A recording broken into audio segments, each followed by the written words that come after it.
Ce prix pour moi représente à la fois, je veux dire, un encouragement déjà pour le travail que nous continuons d'abattre tous les jours au sein de l'entreprise que j'ai l'honneur de diriger, que j'ai créée et que je dirige.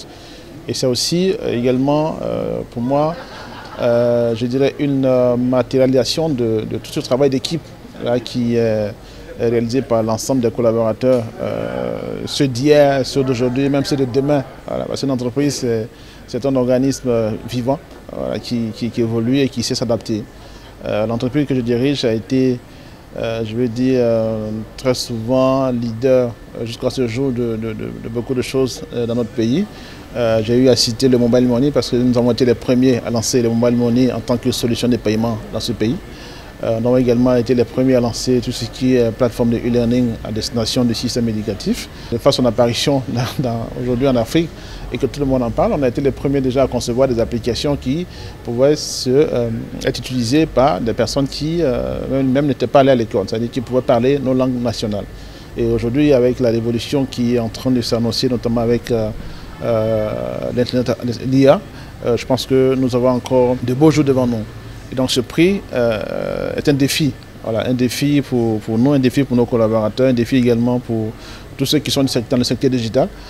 Ce soir, je n'ai pas été le seul à être primé en tant qu'entreprise du secteur du numérique. D'autres entreprises également ont été primées, ce qui signifie que dans notre pays, nous avons de la valeur. Nous avons beaucoup d'entreprises qui, chaque jour que Dieu fait, essaient également d'apporter des solutions meilleures, des solutions qui répondent également aux besoins aussi bien de nos populations que de la Côte d'Ivoire entière, mais au-delà de la Côte d'Ivoire, de toute l'Afrique. Beaucoup parmi nous sont installés pas seulement en Côte d'Ivoire, mais aussi dans certains pays en Afrique et même au-delà même du continent africain, en Europe, et même parfois dans les pays asiatiques. Donc ça veut dire qu'il y a de la compétence, il y a quelque chose à faire et donc je pense que nous sommes bien partis.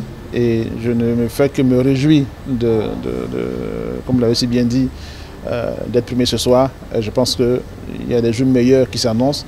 Rendez-vous pour les prochains défis. Et je pense qu'il y a beaucoup de choses sur lesquelles nous travaillons. Et d'ici quelques mois, je pense que la Côte d'Ivoire saura qu'il y a des entreprises qui travaillent, il y a des talents qui existent et que ces talents-là sont en train de mettre en place des solutions qui sont vraiment adaptées à notre environnement et à nos administrations. Renforcer les synergies, soutenir les initiatives et surtout célébrer les réussites. C'est ce que vous faites si bien, car elles inspirent, elles motivent, elles construisent l'avenir de notre Afrique. Nous devons développer des hommes, car notre ambition porte loin dans le temps. Comme pour paraphraser le proverbe suivant, si tes projets portent sur 1 an, plante du riz. S'il porte sur 20 ans, plante un arbre.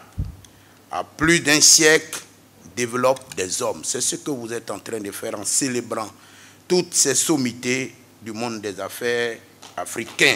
Je voudrais finir mon propos en invitant les chefs d'entreprise, en invitant les jeunes, en invitant les investisseurs potentiels à venir participer les 9, 10 et 11 juin prochains à un forum important, le forum Ivoire Tech Forum 2025, qui aura lieu pour consacrer la digitalisation et la transformation structurelle de notre économie par l'introduction des technologies numériques telles que le président de la République nous a commandé.